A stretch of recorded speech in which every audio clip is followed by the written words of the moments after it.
Akkam jirtu hordoftoota kee raajii Orootiif bakka jirteetti nageenya Oromummaa isin haa ga'u. Ani Nasoodha. Egaa hordoftoota koo har'a qophii addaa wayii qabadhee jira.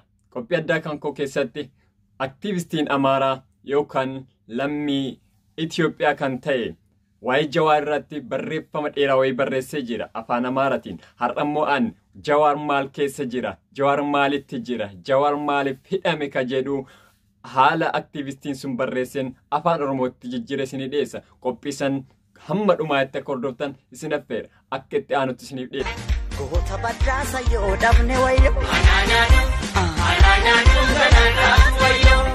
Akka bishee garbaa goota roorroo diduu eessaa fiduu. Wayyoo. Akka lemoo qilxuu hayyuu gaaratti hafee waa madafee.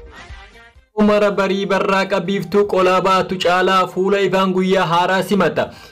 Eegala eegdonni mana hidhaa isaanii xiqqoo fuulli isaanii kan ifu ilkaan isaanii kan seequu eegalan Jawaar erga arganii booda baay'ee isaanitti dhiyaate. Isaanis baay'ee isa jaalatu. Yeroo hunda isaan gorsa eenyumarrattuu hamaa hin ta'inaa, nama kamuu miidhinaa, kun dalagaa keessaniidha, hojii keessan kana amanamummaan hojjedhaa. Eenyuma faana garee gina hin taataniin dhaabatina.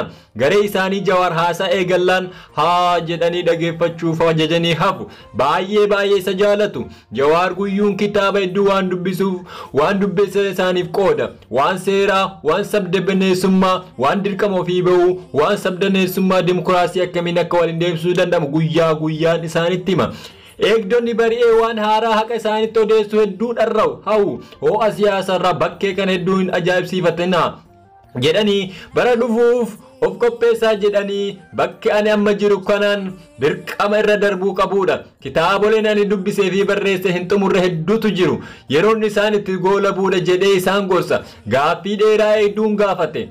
Eegdota keessaa tokko ati akkanumatti ati hanga kana abdii qabeessama fi nama mul'ata dheeraa qabu kan taate akkamiinidha? Sitti hin murtoofne kana booda murtiin jira.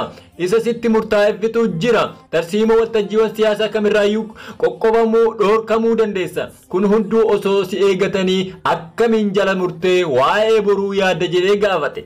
Deebii dheeraa Jawaar Muhammad. Jawaaris agartee moo'amuun kan eegalu abdii kutannarraati. Ani qeerrummaa kiyya umrii kiyya hunda kanan fite qabsoo kanas eegala daa'ima ta'eeni miidhaa dhiibba fi roorroo daba naannoo kiyya irratti argurraa ka'een gara qabsoo seene. Akkuma umriin koo bilchaataa dhufe maaliif akkan qabsaa'aa jiru caalmatti hubachuu dhufe sirrittis naaf gale. Qabsoon kiyya jalqabaa roorroo Oromoo irra ga'u dhabamsiisuuf uummanni Oromoo biyya abbaa isaa irratti akka lammii lammaffaatti ilaalamaa barootaaf jiraateera. Namni tokko Oromoodha jedhee himachuu hanga qaana'utti Oromummaan salphateera. Nan yaadadha. Ani barataa sadarkaa tokkoffaa ta'e barataan Qalbeechaa Magarsaa jedhamu ture. Maqaa isaati waan baacaniif qoosaniif barnoota dhaabe. Tokko siif dabala. Barattuun Ayyaantuu Guutaa jedhamtu turte. Maqaa ishii qofaa waan ishii qaanesse salphisu ture. Dabaa fi roorroon kaan amma hin kaasu. Sababiin isaa hin fayyadu. Amma kan duuba keenya dagannee gannee kan fuuldura keenya baasuudha. Gadoon gabachuu gumaa fi baafachuu bu'aasaa argineerra. Eessaanuu nama nuun ga'u gara haasaa kiyyatti yaa deebi'u. Kana argaa fi na dhagaan guddadhe. Yeroo sanaa kaaseetu qabsoo keessatti biqile kan guddate. Garuu yeroo sana akkamittiin akka qabsaa'uun beeku ture. Garuu biyya alaa ergan ga'ee booda osoo qabsaa'uun barachaa ture. Guyyaa tokkollee abdii kutadhee hin beeku. Guyyaan kun akka dhufu sirriitti hin beeka ture. Qabsoo kiyya inni guddaan qabsoo Mallas Zeenaawii qabsaa'ee fi Dawaa injifadhee qabsoo dhuunfaa kiyya kanneen biroo kitaaba fuulduratti barreessuu irrattan seenes. Ammaaf waan qabsoo qeerroo sitti himu. Qabsoon qeerroo jaarraa 21ffaa keessa laaptooppii tokko qofaan misaa'ila mata raayyasaaf xiyyaara waraana hunda kan ittiin boojine taankii kiyya ture. Garuu homtuu hin duune siin hin jedhu. Qabsoo qeerroon 5,000 olitti wareegameera. Qabsoon kun har'a guutumaan guututti butameera. Butamuu qabsoo kanaaf immoo itti gaafatamummaa guddaa kan fudhatu anaadha. Itti gaafatamaanis anaadha. Ani amala kootiin gara laafessaa fi naman amana. Namoonni ani yeroo qabsoo qeerroo amane hunduu har'a nagananii Gariin isaanii kunoona waliin mana hidhaa jiru. Kaan immoo mana isaaniitti hidhamanii jiru. Hedduun isaanii gara isaaniif gabroomanii faayidaan bitamanii kanaafuu balleessan kiyya kanan jedhee nama kamuu amanuu narraa hin turre. Namoonni ani amane qabsoo qeerroo hatanii kan isaan godhatanii nuunis nu guyyoomsanii nutis gowwoomuun keenya nuuf gale namoonni nu goomsan qeerroo qofa osoo hin taane ummata biyya kanaa hunda akka goomsan naaf gale achirraa kaaseen aktiivistirraa gara siyaasa kanan gale gara siyaasas yeroon seen guutummaa guututti ummata Oromoo qofa osoo hin taane saboota cunqurfamoo hundaaf kan gowwoomfameef kana waliin dhaameef kana hatameef Itoophiyaa hundaaf akka dhaabadhuun hubadhe yeroo kanas fudhataman argadhe onni namoota hedduu keessa seene gandoota baadiyaan namni kamuu keessa hin seenne keessa imaluuf jiruuf jireenya ummataa yeroon ilaalu caalaatti garaa kiyya na boore kanaan dura caalan gadde yeroo jalqabaatiif akka waan uuman furmaata ummata kanaa godhe akka uumetti natti dhagame ofii kiyyaafan waadaa seene ummata hiyyeessa kanaaf akkan sagalee ta'uun amane eegaa imala kanarratti gantoon diraamaa isaanii eegale ani umrii koo guutuu yeroon qabsaa lattiin malee diraamaa hojjedhee beeku diraamaan siyaasaa akka tapha ijoolleeti jalqaba wanti hunduu dhugaasitti fakkaata akkuma dheen hunduu gara mana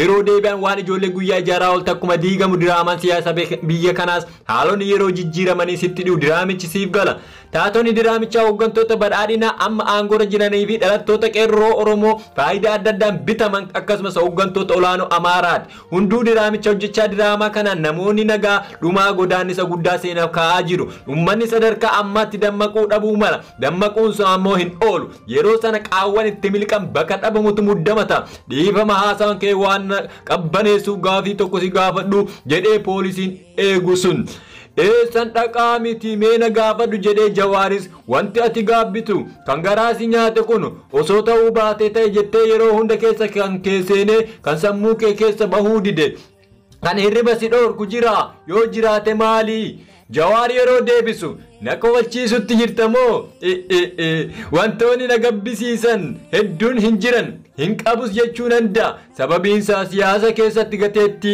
gurmuu gaarii samasitti baattu qabatteetu itti seenta ta'ullee garuu wanti ati hin yaadne hin tilmaamne tasni ta'a jettee sekondiifillee ta'a jettee kan hin yaadne yeroo ta'anii fi uumaman gaabbiiwwan garaa keessa hin baane gaddama dhimmaan si gubaa hafu yeroo hunda akka yaadatteen kan si gabbisiisu ni jiraata yeroo kamuu laphee koo keessa hin baani innis maal seete ajjeefamuu Haacaaluu Hundeessaati hagumanni yaadadhuun gubadha Haacaaluun kun hin malu ture Haaceen nama addaati Haaceen qabsaa'aa dhugaadha sirba isaa qofaan miliyoonota kan booje miliyoonota kan oomishe miliyoonotaan kan jaalatamu daa'imman biraa daa'imman keessa jiru warqii biraa warqii keessa jiru gatii kamiinuu kan tilmaamamne nama addaati nama addaa kan homaanuu isa ibsuu hin dandeenyedha nama kanaadha kaa egaa diraamaa homaa gatii hin baafne keessatti hin dhabne nama warqee kana ifa guddaa dhabne yeroo kana yaadadhu garaana nyaata yeroo kana yaadadhu lafan fiduun dhaba kanaan dura qabsoo Oromoo dhabamsiisu hedduu dhama'aniiru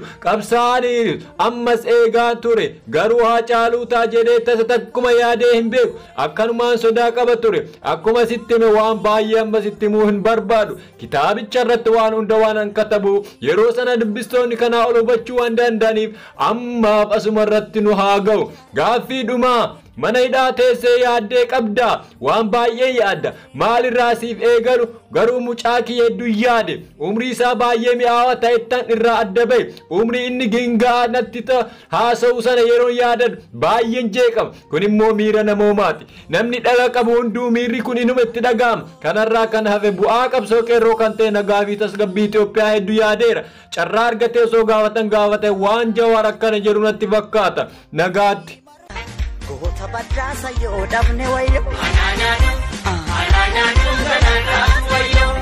akka bishee garbaa goota roorroo diduu eessaa fiduu wayyo akka lemoo qilxuu hayyuu gaaratta